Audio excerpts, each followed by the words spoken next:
Selamat pagi Bapak Ibu yang terkasih dalam Tuhan.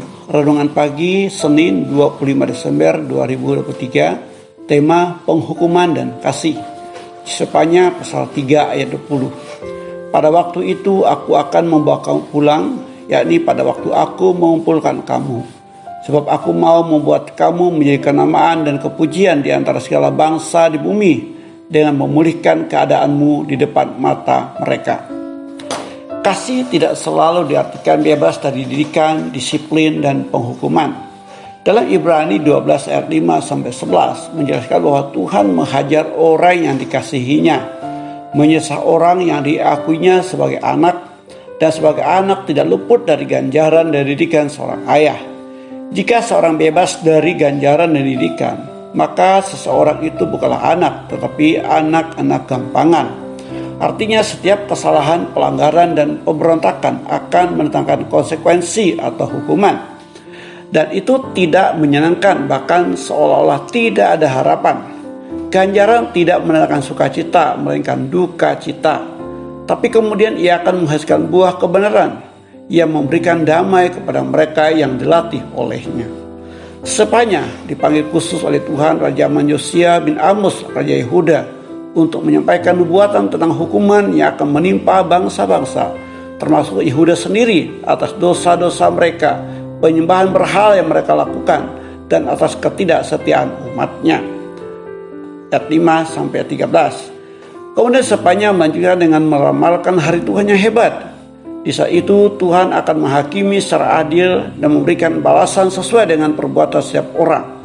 Sepanya menjelaskan bahwa penghukuman pada hari Tuhan itu begitu dahsyat dan mengerikan, dan tidak ada seorang pun yang terluput dari hukuman Tuhan. Siapakah yang dapat menghindari dari hukuman Tuhan? Hal yang menarik dalam bagian ini adalah bahwa Tuhan tidak hanya menyampaikan hukuman, tapi juga memberikan harapan dalam pertobatan. Tuhan membuka pintu bagi orang-orang yang bertobat dengan tulus, menjanjikan pengampunan dan perlindungan. Tuhan tidak hanya menghukum, tapi dia juga berjanji untuk memulihkan umatnya, memberikan kebahagiaan dan keamanan di masa depan bagi mereka yang setia. Hal ini dijelaskan dengan kalimat cara Tuhan, hai semua yang rendah hati di negeri, yang melakukan hukumnya, cara keadilan, cara kerendah hati, mungkin kamu akan terlindung pada hari kemurkaan Tuhan. Yesaya pasal 2 ayat 3.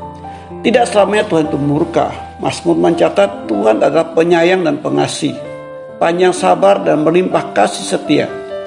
Tidak selalu ia menuntut, dan tidak untuk selama-lamanya ia menendam. Tidak dilakukannya kepada kita setimpal dengan dosa kita, dan tidak dibalasnya kepada kita setimpal dengan kesalahan kita. Mazmur 103 ayat 8-10. Meski harus mengalami penghukuman, tapi kasih Tuhan tidak pernah gagal untuk mengasihi umatnya. Kasih Allah begitu sempurna sehingga tidak dapat digagalkan oleh apapun. Manusia harus binasa karena dosa, kejahatan, dan pemberontakan. Tetapi kasih Allah begitu besar, Dia tidak membiarkan manusia melalui kebinasaan. Dan kasih itu dibuktikannya dengan memberikan anak yang tunggal, yaitu Tuhan Yesus datang ke dalam dunia. Yohanes 3 ayat 16. Dia rela menderita dan bahkan sampai mati di atas kayu salib. Itulah bukti cinta kasih Tuhan kepada kita. Natal adalah awal bukti kasih, dan kematian adalah puncak karya kasih Allah kepada manusia, dan kebangkitan adalah kemenangan.